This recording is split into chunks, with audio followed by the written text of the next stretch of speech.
تاریخ دان Michael Hunter کہتے ہیں کہ ملکہ وکٹوریہ دل پھینک نہیں تھی، لیکن عبد الکریم کی مردانہ وجاہت نے انہیں بہت متاثر کیا۔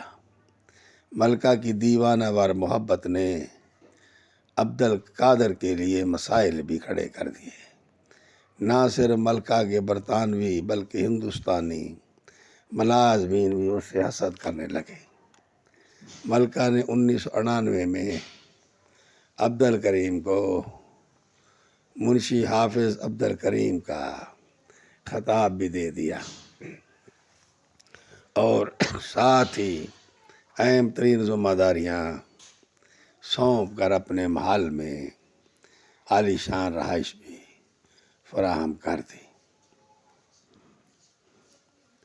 محل میں قیام کے دوران وہ ملکہ کو بر صغیر کی زبانوں اور ثقافت کی تعلیم بھی دیا کرتے تھے۔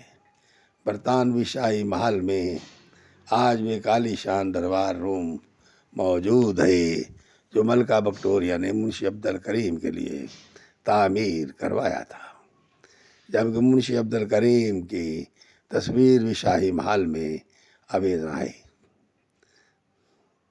جب جنوری 1901 میں ملکہ وکٹوریہ کی وفات ہوئی اور ایڈورڈ ہفتم نے شہنشاہ بنے تو انہوں نے چند گھنٹے کے دوران ہی منشی عبد الحکیم سے تمام برات واپس لے لی۔